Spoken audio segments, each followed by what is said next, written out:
Ahojte, volám sa Veronika, som z projektu Naučená nespavosť a vítajte na mojom YouTubeovom kanáli, kde pomáham ľuďom pochopiť, prečo prestali spávať.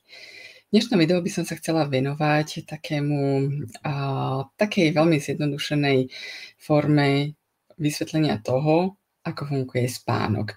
To znamená, že vo svojej podstate áno, spánok sám o sebe je komplikovaný. Je množstvo procesov v tele, ktoré my v podstate ani vedci ešte nevedia presne vysvetliť, ako kedy sa čo v tele, v mozgu spúšťa. Ale na to, aby ste prekonali chronickú nespavosť, potrebujete rozumieť len tejto jednej veci. Spánok je jednoduchý. To znamená, že ten náš spánkový systém, ja vám to vysvetlím na modeli v aute. Predstavte si nejaký automat a v tomto automate máte dva pedále. A jeden je brzda a druhý je plyn. Čiže najprv sa povenujeme tomu plynu. Čo nám vlastne pomáha zaspať?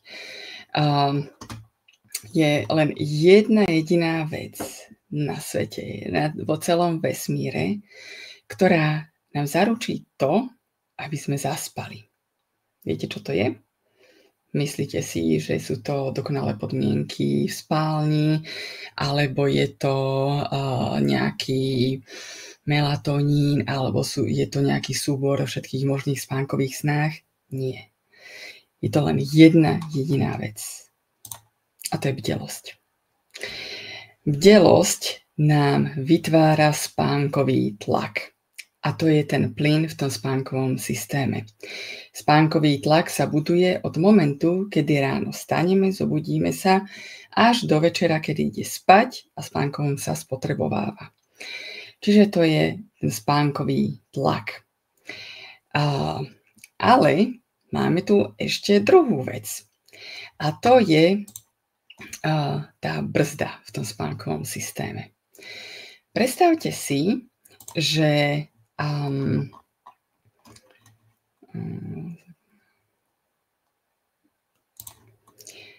predstavte si, že ste neskutočne unavení. To si asi nemusíte veľmi predstavovať však, ale v tom momente, keď idete do tej postele, tak si spomeniete, že ste nechali zapnutú rúru. Tak vy z toho pocitu ospalosti, kedy už zaspávate, zrazu urobíte ting a utekáte do tej kuchyne skontrolovať tú rúru. To znamená, že váš mozog vyslal signál, že je tu nejaká hrozba, že je tu nejaký potenciálny problém, ktorý vás môže ohroziť. Preto vás úplne zobudil, ospalosť išla tam a vy ste išli tú rúru skontrolovať. To isté sa nám deje aj pri tom spánku. Ale najprv vám to vysvetlím na takej analógii s jedlom. Takto sa vás pýtam, čo potrebujete k tomu, aby ste vyhladli? Nejesť, samozrejme. Niekto môže namietať, že cvičiť, áno, samozrejme, potrebujete aj cvičiť, behať, robiť čokoľvek, ale primárne by ste vyhladli, aj keby ste necvičili. Však teraz si predstavte, že už ste taký veľmi, veľmi hladný a niekto vám naservíruje jedlo. A to jedlo smrdí. Je pokazené. Vyzerá to úplne hnusne. A už len pri predstave toho, že by ste to mali zjesť, sa vám dvíha žalúdok. Čo to znamená? Že váš mozog vyslal signál, že toto nejedz, toto nie je v poriadku, toto nás môže ohroziť. Čiže ten hlad, ktorý ste pociťovali, zrazu zmizol opäť. A to isté sa deje aj pri tom spánku. Večer, keď si ideme ľahnúť do postele a príde nám tá jedna myšlienka, že čo keď sa dneska v noci nevyspím, a keď náš mozog má vytvorené to spojenie, že byť v noci bdelý je problém, hrozba, je to niečo, o ten spánok je niečo, o čo sa musíme snažiť, tak vtedy stlačíme tú pomyselnú brzdu v tom našom spánkovom systéme. Opäť ospalosť zmizne, sme bdelí, dokonca môžeme cítiť nejaké úzkosti, strach, stres a proste tá ospalosť zmizne. V tomto momente sa začne tá špirála rozmýšľania. A prečo nespím? Kde je problém?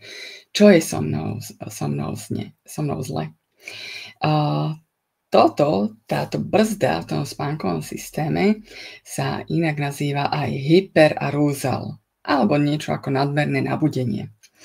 A tá jediná je zodpovedná za to, že aj keď sme extrémne unavení, že máme neskutočne veľa spánkového tlaku, tak strašne veľa, že ho môžeme naflaškovať a predávať. Samozrejme, srandu si robím.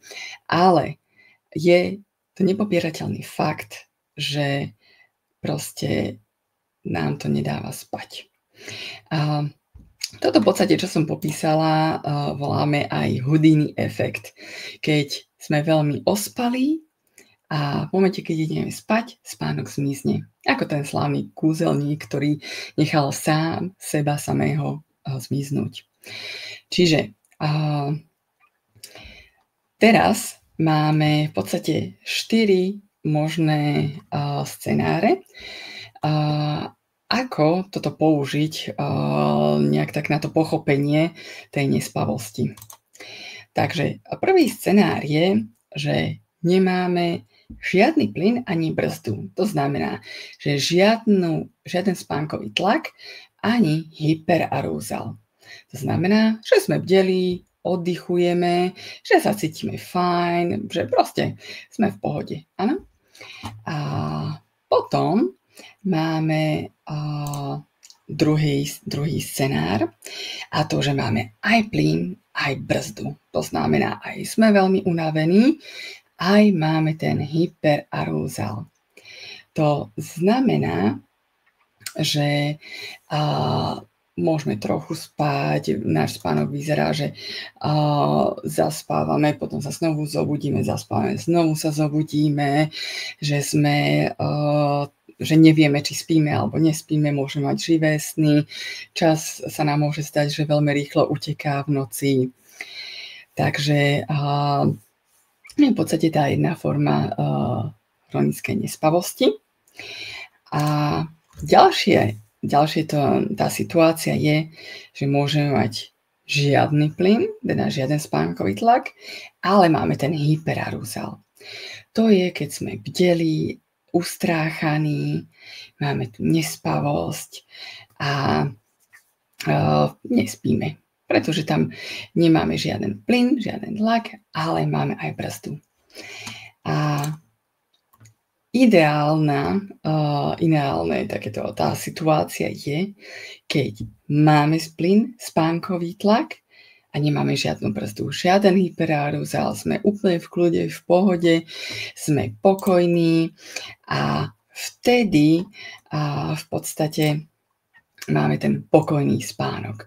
To je to, kam sa my chceme dopracovať, kam sa chceme dostať, keď budeme mať to vzdelanie, tú edukáciu a keď to, čo sa naučíme, aj implementujeme do toho nášho každodenného života. Máme ten pokojný spánok. To je to, kam sa chceme dostať.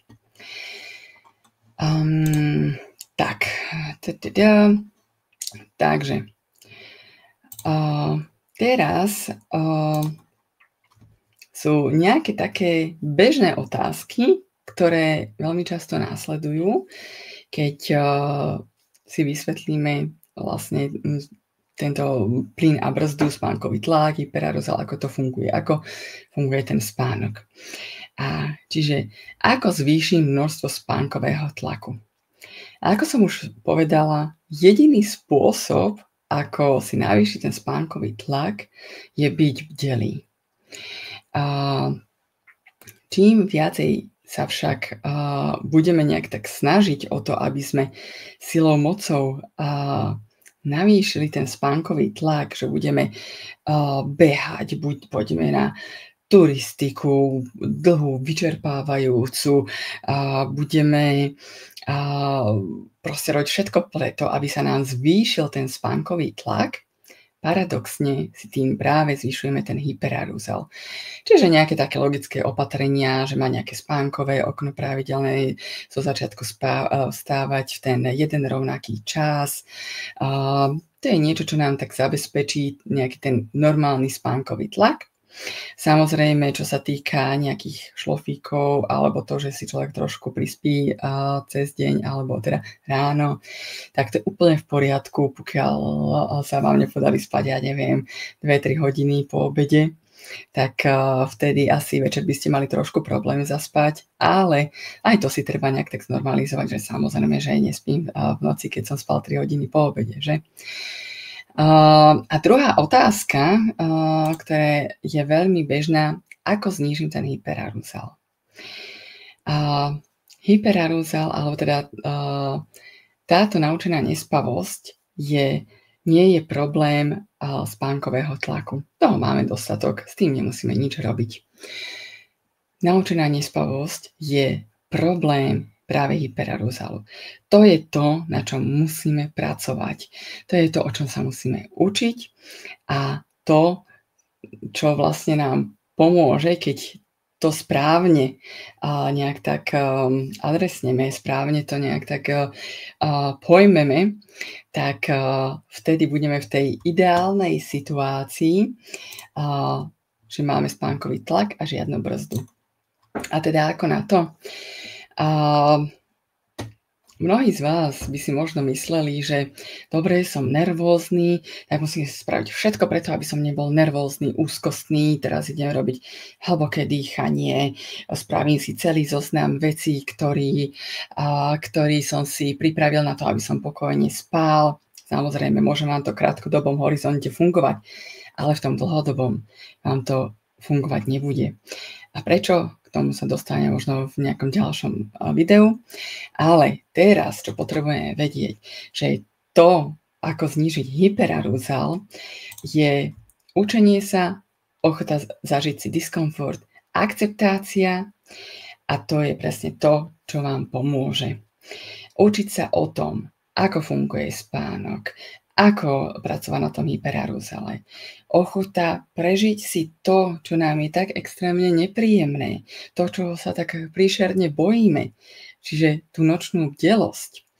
A ako ďalšie, tá akceptácia, prijať ten fakt. Momentálne to, kde sa nachádzam pri tej naučenej nespavosti, na mojej tej ceste z nej, na ceste zotavovania sa, je, že som možno niekde na začiatku, alebo potom, keď trošku sa posuniem, že tie noci ešte nie sú úžasné, ale možno lepšie reagujem na tú nočnú bdelosť alebo tie úzkosti. To je to, čo je dôležité. A tá akceptácia, opäť niečo, o čom budem hovoriť aj neskôr, ale je veľmi, veľmi dôležitá. Pretože čím viacej sa snažíme poprieť tú nočnú bdelosť, čím viacej sa snažíme poprieť to, ako sa cítime, to len nám pomáha k tomu, aby sme ten hyperarousal krmili. A preto v podstate v konečnom dôsledku nespíme noc po noci, týždeň po týždni, mesiac po mesiaci. Takže som na konci tohto môjho videa. Ďakujem vám veľmi pekne za pozornosť. Ak by ste mali opäť nejaké otázky, tak kľudne sa pýtajte. Veľmi rada vám odpoviem. Dúfam, že vám toto dávalo zmysel. Teším sa na vás v ďalšom videu. Ahojte, majte sa, čaute.